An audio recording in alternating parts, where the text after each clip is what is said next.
KFSR and CMAC present the Central Valley Ledger, a public affairs program featuring stories from all over the Central Valley with Sevag Tateosian, 90.7 KFSR. Welcome to the Central Valley Ledger. I'm your host, Sevag Tateosian. We're recording out of the beautiful downtown Fresno studios of the Community Media Access Collaborative Fresno Clovis. We're not too far from the newly opened Fulton Street in downtown Fresno. Today we're going to talk about beautiful colors and interior designing with our guest, Stephanie Catron. Welcome to the program. Thank you for having me. So you're in this business. Talk about your company a little bit. Oh, my company. Okay. Well, my company is a family-owned business, and I have 3 interior designers that work for me as well. I share my office with an architect. So we have a great little team that can do anything from a small project to a big commercial job. We have quite a variety. I've done restaurants and retail, and I mean, we have fun. We do a little bit of everything. So tell us a little bit about interior designers. Well, let me give you a story. Let me tell a story a little bit. Okay. So how I decided to invite you on is because, you know, my wife and I and the kids, we like going to see model homes. If someone asks me if I'm in the market for a home, I'll say probably 5 out of 10. So not really, but we love going to model homes. Right. So all the model homes are done beautifully, by the way. So we go into one and we see, you know, interior designers have done the inside. And I thought to myself, you know what? I think I'm going to invite an interior designer. Tell us a little bit about your business and how it works. Well, how it works, my business is mostly referral. So my business is, this year's 18 years. Congratulations on that, by the way. Thank you. We made it through a big recession, so.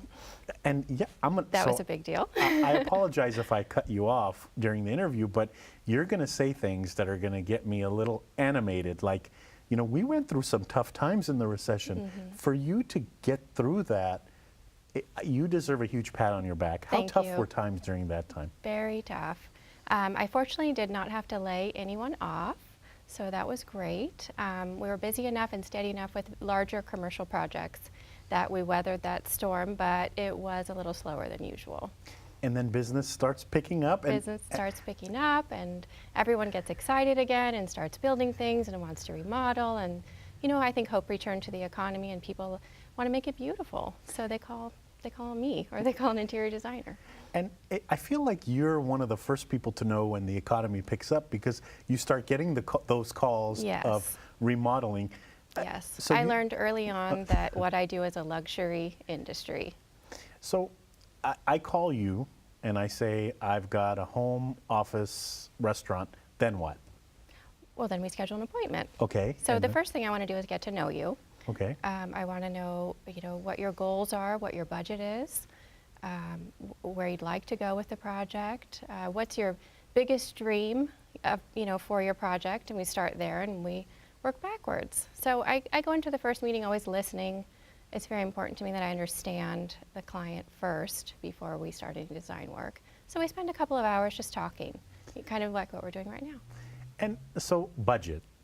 Some people have a big budget, some people have a small budget, and then some people want everything on a small budget. Talk about how important budget is and how do you work that into your task? Well, budget is very important, and every project has a budget. It doesn't matter if it's a very small, you know, one-room project or if it has, you know, everything involved in an entire house. I mean, we start with a budget, and normally I'll do a spreadsheet. We'll line item out a wish list. You know, that's the first thing. And then we can start attaching some numbers to that wish list so that we can get to a sort of a bottom line. You know, it's almost like a dream, you know, in the beginning. And then, you know, people can easily prioritize what they want to do based on how much it costs. I think if you don't start there, then you have to then reel back an idea that someone's fallen in love with. So I like to start with a budget. I think it's very important. And it's practical. And we have to be real in the budget too. Like we can't expect you to come in, transform a house with a small number. Correct. Is that a tough conversation between you and the client at all? No, I think it's an easy conversation because I think it's one of the first conversations that we have. I mean, my first question is how much do you feel comfortable spending? And we get that discussion nailed down and out of the way, and then we start the design work. And then we never really have to talk about the budget again because we're within the budget from the beginning. I feel like an interior designer has a little bit of an artist's touch, or an artist's eye maybe is a better way. Yeah. What's the connection between art and your industry? Oh, I think the connection's huge. And I don't, I would say there are so many different types of artists. There's branding, there's marketing, there's graphic artists. There are people that paint canvases. There are people that do graffiti. I've hired graffiti artists. All those people are really critical to doing a whole project well. I mean, even the craftsmen, people that make things, cabinetry, everything. Someone is an artist, and I like to work with as many artists as possible. Over the years, you've done this for 18 years now. How excited do you get when people first see the project complete? Because if I were to hire you, I know you would transform my house into a beautiful castle-looking thing. How excited do you get when I, the client, walk in and my eyes open up and I'm like, wow? Well, Design's funny because I wouldn't say we have so many wow moments because you're involved. Right. And so it's more of a process.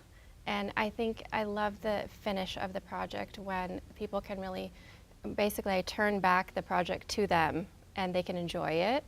And that's the moment, that's the wow moment really. But there's no big reveal because we're so entrenched in the whole process together.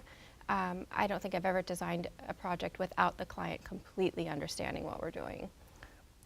Is this an area where hiring an interior designer is popular? I mean, obviously you've done the business for 18 years. Right. Do you still have to sell when you go out and someone hires you? I don't feel like I'm selling. I think if someone calls me, they're calling me for a reason. They probably have seen some of my work and are maybe a little bit curious about, what could she think of for me? Because they know it's going to be something different than maybe what they've seen. So no, I don't feel like it's, and I don't think I'm a very good salesperson, honestly. So I'm glad it's not so much of a sales job. No, it's more about creating the relationship and understanding people. You mentioned that referrals are big for you. So, you do my house, someone sees it, and they call you, and you set up the appointment, we meet. What's the typical day like for you? On that day or any given day? On that day. Oh, on that day. So I always go and meet my clients where they are because I want to understand their current environment. It's nothing that I could understand if someone came to my office and met with me and just gave me a description. It's not enough information for me. So I would come out to your home or your office or your restaurant or store, and we would basically, spend a little time just dreaming about, why did you call me, number one, and how do you think I can help you, and really listen to your needs. And then at that point, we start brainstorming a little bit about what we're going to do, and then we talk about costs. Yeah. So you've been in the business for 18 years. What made you decide this is something that you want to get in? I mean, did you know early on as a child you want to beautify stuff? Because really, when I think of an interior designer, I think of someone that is going to take a room and beautify it, or take a restaurant or business and beautify it. And improve it. Well, I think like any kids, I wanted to do a lot of things, and I wasn't born thinking I was going to do this. But a cute story I tell some of my clients is that like my mom used to get really, that's the wrong word, not upset. My mom would come home and be very surprised that I had rearranged her whole house while she was gone, including the pictures on the walls. So I think I just had that curiosity about what would it look like if I changed it, and started from there. My family has a construction business also, so I grew up in the industry, in the remodels with my father, going to job sites with him as a child, always changing something, and he would ask me, what do you think if we did this? What if we moved this wall over here? So I think my brain just automatically went there all the time and never really stopped. So you own this business that you run. I do. How can we find out more information? Are there pictures or examples of work you've done in the past? I do have a Facebook page. Okay. And Instagram, and you found me on Google. I did, and which is good. Yeah, I did. I Googled interior designer Fresno, and you were one of them that popped up. Yeah, that's great. I just started using social media a couple of years ago, so I really don't get a lot of clients from social media, but I think that people like to look at pictures, and so I do post as often as I can, you know, during the day, or I post memorable moments or something that I think is really interesting that happened during the day, and really try and tell a story about what I do. And it's not really I think the formal website is maybe going away a little bit. People want to have a more interactive relationship with people that they hire, especially if they're spending quite a bit of money, and they want to know what you're about a little bit. And so I use social media for that, and anyone could Google me, or on Facebook, you know, it's just my name, Stephanie Catron, and Instagram is the same. So I think it's pretty easy to find me. So I found it very easy to find you. Good. So yes, I agree with you. You know, social media has taken businesses to different levels. We're going to find you on social media, and we're going to like your page because I'm excited to see some of the other projects that you've done out there. Yeah. Do you find that when you walk in the room that you can like already start thinking about how to improve it? It's like, you know, it's so funny. There are people that have certain businesses that right when they walk in the room, they can already figure out, okay, this needs to be done. Do you Yes. have, do you like walk in and you're like, you know what, I can improve this room? Yeah, everywhere I go. And yes, I do that. I can't say that I don't. I think it's funny when I go to someone's home and they say, oh, my house is a mess, please don't look around, or, you know, this and that. I just feel terrible. And I would never look at it in a way that, oh, this is awful. It's more like, how can we make this better? Or how can we get things more organized? I love doing that for, you know, my office clients. It's organizing and trying to get to the function first, and then we do the design. Because if something doesn't work, then the design doesn't work. So we have to make it work first. So I do that all the time, So, to answer your question. and so I have an aunt, and the reason I asked that question is because I have an aunt that comes in, and every time she comes over, I feel like she's improving the room that she's in, and so I find it's fun. It's so cute because when she comes in, she goes, "Okay, I'm taking over." So she does a little bit of this, and that, and at the end of the day, I have an improved living room. So That's fun. It is. It is. You know. It's like having a stylist. Yeah, and you're absolutely right. Good analysis. 18 years ago when you started till today, have designs changed? I mean, has what's popular changed? Because like for me, I find that certain colors are more like when we go, as I said, we go model home viewing on a Right. regular basis. And now I feel like there's a lot of white or there's a lot of tan out there. You're the expert. So are there times where we go through these like cool colors? Oh, absolutely. I think there's trends. There's always trends. I mean, if you could even Google interior design trends, I'm sure a lot would come up. I think that from what I can tell, the big trends are 30 years. And brass is back. So brass was big in the 80s. You know, people always say, oh, should I take all the brass out of my home 5 years ago? But I read a lot of trend reports and go to a lot of, design conventions and understand what's coming next. And brass did come back. It just came back a little bit different. Interesting. So I think there are trends. I try not to, design around the trends. But for the time that I'm doing the project, I think it's nice to incorporate maybe a temporary object that could be trendy at the time, that could be removed later so that you don't have to remodel your whole house again once that trend is gone and you think, oh, why did I do everything blue? Or why did I do everything gray? Because gray is really big right now. So I think it's important to have a little nod to the trend, but not let the trend rule the design, because I think that good design is timeless. And the other thing we're finding now in kitchens is like granite or quartz is popular, whereas maybe 5-10 years ago it was still tile. So it's always interesting. Yes. Well, I think to answer your question about has design changed, I don't think that design has changed. I think the products that are available have changed and they continue to evolve. And we've moved into a recycled product era, which is wonderful for the environment. And I try and use as many recycled products as possible.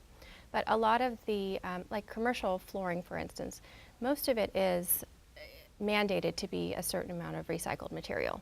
So we're seeing different things that we did not even have, 5 years ago. Different products that look completely different. The vinyl tile that looks like wood. We didn't have the technology to make that. Yeah. So technology has really propelled a lot of products that have given me more options for what I'm designing. Because I think we were limited. We had tile, right? We had white, blue, or a little bit of flowers or something like that, 25 years ago. And now, really the sky's the limit. And people love to make things for projects. And I walked into an office building the other day where I thought it was beautiful wood on the floor, and I found out from the owner of the place who remodeled it, no, it's like a vinyl tile. And I thought, wait a minute, that's got to be more cost effective. Right? Am I right? It's much less per foot. It's more durable. The maintenance is low on products like that. So I think that all those new products are only making a design better, and they're increasing the longevity of the project because, they don't wood. You have to refinish. It gets scratches. The finish wears off. Over time, it has to be maintained. Well, a product like it's called a luxury vinyl tile, like the wood product you probably saw, basically will be there until the building falls down. That tile will still be on the ground and look the same. And it looks great. It looked great. And Right. this person told me that, like you said, maintaining it is going to be so much easier and more cost effective. The other thing I noticed is laminate. Like years Yes. ago, I would have never thought that laminate would be possible. It's everywhere. Yeah, and so when we redid the carpets in our house, we used laminate, and there are people who come over and they think, wow, this is beautiful wood. Actually, no, it's laminate, It's laminate. And I think the plastic industry has really, especially because of recycling, has really evolved. And the product development has really stepped up to offer more products that are recycled and made of polymers, which are basically plastic, or recycled bottles, things like that. So a lot of those products, that's where they come from. Talk about some of the mainstream programs out there. I feel like there are shows out there on some channels that make the industry of interior designing so popular, like, but they make it seem so easy. And it's, and like for me, I look at that and I'm like, no, it can't be this easy. Like it seems like, they start on the project at the beginning of the show, and by the end of the show, they have this beautiful product. Right. You're the expert. Talk a little bit about that. Well, I think that it's for TV. Yeah. And, they have to summarize an entire project in an hour or 30 minutes, plus commercials. So they have to really edit a lot out. I think no matter what has changed, the process of construction has not changed. The materials have changed that we're installing, but there's still steps that you have to go through. It takes time, it's messy, it's inconvenient. But I think the important part of that process is having the right team, so it's as painless as possible. But it's definitely not magic like what's on the TV shows. And your team, I bet you have a team that consists of like construction workers. You Absolutely. I'm sure your Rolodex has different industry people that you need to do projects, right? You probably have people to do all these tasks. I do, and because I have been in Fresno for as long as I have, and my family has a construction business also. I've basically grown up in the industry, and I know everyone. And I feel like, when I ask someone, can you help me with this project, my friend is helping me with the project. And they help me with the project after that, and the project after that, and I can count on them. And I have a really great team of vendors, as well as contractors. Everyone just does such a great job. I want to go back to price a little bit. Okay. So I know that obviously the bigger projects have a bigger budget. It's, that's just simple. But Well, it's square footage. yeah, and if I invite you over to my house and say, you know what, I want to rearrange this room, here's the budget I have, you would do your best to make it for the budget, or talk about that process a little bit? Well, I think if there's only so much money, then there's only so much money. Yeah, So yeah. we just decide what's the most bang for the buck, what's going to make the biggest impact based on the amount of money that you have, and just provide you with options. Maybe ABC, and I don't know what room of the house is, but let's Yeah. say it's the kitchen. Maybe you just want to freshen up. I just did a beautiful freshen up on a kitchen in Old Fig Garden, and really all we did was take out some old countertops and put in a beautiful white Carrera top and put a new sink and faucet in, and it looks like a brand new kitchen. So, I mean, there are things that you can do that you'll get more out of your money than others. So is it true that little things you do can sometimes transform an area to look better? Oh, I think anything you do can improve. You know, any small thing, any big thing. I think it's always important to keep improving everything and keep improving every environment, and to not accept the norm. I think you have to always think out of the box and think, what can I do that's going to make this better? Let's talk a little bit about timelines, because I know that each project, the timeline is different, but Right. how realistic do we as the client need to be with timelines and stuff? And I'm asking you the question because Well, it's a tricky question. so we want to do granite on our kitchen. Okay. And so I'm like, all right, they'll start Monday and they'll finish Tuesday, and there won't be dust to bother the kids. Because you watched HGTV. Right. And my wife goes, it's not going to take just No. 2 days. I said, what do you mean? All they have to do is tear this out and put a new Yes. one in. But reality, tell us. The reality back of to this, reality the here. reality of the situation. Okay, let's say you did want to replace your granite. It would probably, at minimum, take 1 week if you had everything lined up. But that means you're without a kitchen for an entire week, or you're using plywood as your Yeah. countertop surface. But I think that talking about timeline in the beginning is important. It's just as important as money, because you never want to say something's going to happen really quickly, or never talk about timing, and then you have an expectation that may or may not be realistic, and I have the facts about how long something's going to take, and if those two things don't line up, then we have a problem to talk about. So I like to kind of get the timing out of the way in the beginning as well. And then throughout the project, could there be things to delay it? And what I'm thinking of is, Of course. actually what I'm thinking of is one of those popular shows we always watch, and during the renovation they find like an uneven floor, or there's an electrical problem that delays it and the client gets Oh, mad. yes. But reality is some of that stuff is out of your hands, correct? Oh, it absolutely is. I have a project right now that is a homeowner purchased from another homeowner, and I think it was maybe a handshake deal. I'm not really sure. I wasn't involved in that part of it. They hired me after they purchased the house. Once we got into the remodel, we discovered that the foundation was crumbling. It really was crumbling. So that was an unexpected expense. That's an unexpected time delay. Then we found out that there was structural problems with the roof. Once we took some of the walls down, the contractor noticed that the roof wasn't really held up very well, and there were some braces missing that needed to be put in place. And the client essentially decided just to replace the entire roof. But it was their choice, and so I think when problems come up, I think it's just important to talk about them right away, find the solution, understand how much it costs, how much time it's going to take to fix it, and how it impacts the budget. I think that's a lot more true for remodels in homes. Offices, there's rarely, we call those discoverables. There's rarely a discoverable. And in new construction, there are no discoverables.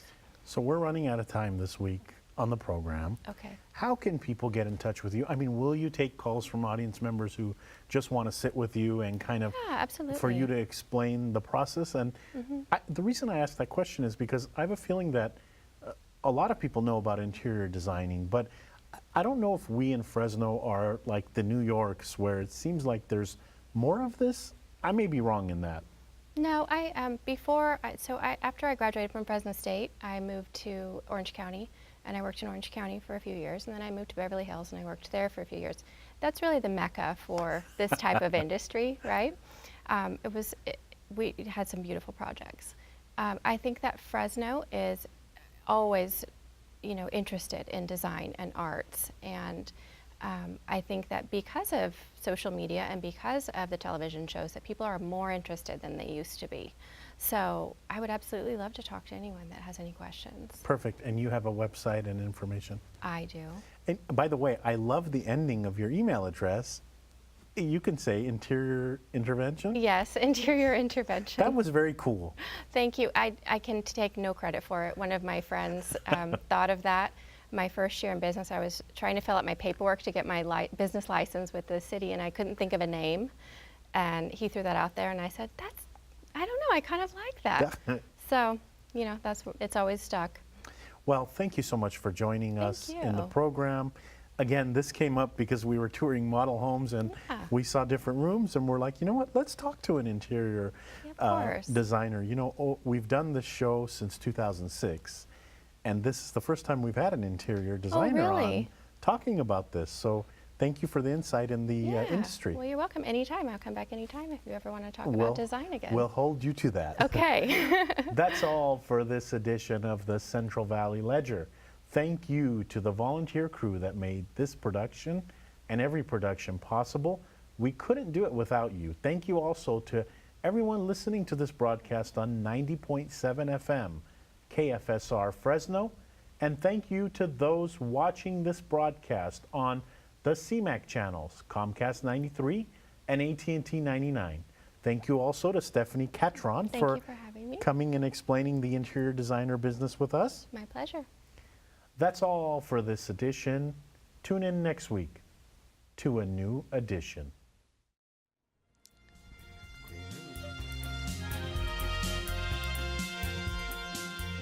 KFSR and CMAC present the Central Valley Ledger every Sunday morning at 11:30. For complete program schedule, visit kfsr.org.